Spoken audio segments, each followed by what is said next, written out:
সম্প্রতি দেখনু একটা ছড়ি নাকি বগুড়ার ভাষাক লিয়ে অসম্মান করিছে। তার বাসা নাকি আবার বগুড়া। তো বগুড়া পল্লী উন্নয়ন একাডেমি স্কুল অ্যান্ড কলেজত নাকি 10 বছরই পড়াশোনা করিছে।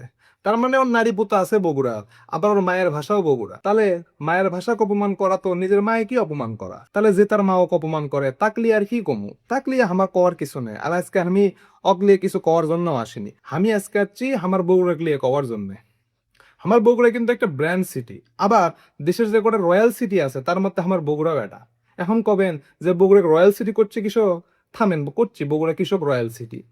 তৎকালীন পাকিস্তানের প্রধানমন্ত্রী মোহাম্মদ আলী বগুড়া থেকে নিয়ে বর্তমান প্রধানমন্ত্রী তারেক রহমান, স্বাধীনতা যুদ্ধের ঘোষণাপত্র পাঠকারী মেজর জিয়াউর রহমান থেকে তারপরে কথা সাহিত্যিক হুমায়ুন আহমেদ এবং লোক সাহিত্য গবেষক মাজহারুল ইসলাম কিন্তু এই বগুড়ারই ছোলা ছিল। শোনেন, আরো আছে 3000 বছরের পুরানা যে পুণ্যবর্ধনের রাজধানী আছিল সেটাও কিন্তু এই বগুড়াই আছিল।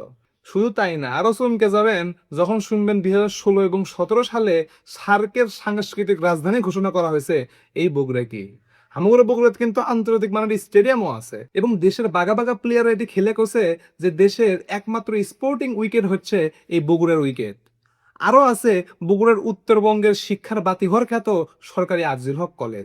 সরকারি আজিজুল হক কলেজ কিন্তু উত্তরবঙ্গের মধ্যে বিখ্যাত না, বরং দেশ সেরা যে কয়টা কলেজ আছে তার মধ্যে আজিজুল হক কলেজে এটা।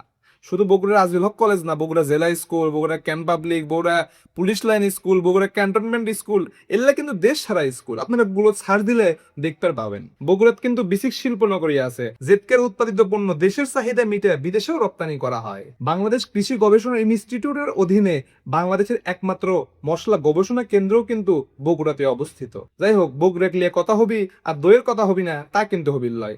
বগুড়ার দই কিন্তু জিআই পণ্য এবং লোক মুখে শোনা যায় ইংল্যান্ডের রানী এই বগুড়ার দই খায়া বগুড়ার দইয়ের ভূয়সী প্রশংসা করেছিল। ও আর একটা কথা কবার তো ভুলেই গেছি, 2023 সালে ওয়ানডে বিশ্বকাপের 11 জনের স্কোয়াডে তানজিদ হাসান তামিম, তৌহিদ হৃদয় এবং মুশফিকুর রহিম আছিল। আপনাদের মনে আছে? এই তিনজন কিন্তু বগুড়ার সোল। 11 জনের স্কোয়াডে একই জেলার তিনজন থাকা এটা কিন্তু বিরল। এটা এর আগে কোনোদিন ঘটছে কিনা আমি জানি না। আপনারা যদি জানেন তাহলে কমেন্টে কয়া জানেন। যাই হোক, বগুড়া ক্লিয়া যদি কবার যায় তামাম দিন শেষ হয়ে যাবে, কিন্তু বগুড়া ক্লিয়া কওয়া শেষ হবে না। কারণ বগুড়া শুধু মাটি আর মানুষ জন্ম দেয় না, বগুড়া জন্ম দেয় ইতিহাস। তাই বগুড়ার ভাষাক ছোট করে দেখার কিছু নাই। মাতৃভাষাক ভালোবাসেন, নিজের উপভাষাক আগলে রাখেন। ভাষা লজ্জালয়, ভাষা নিজের পরিচয়।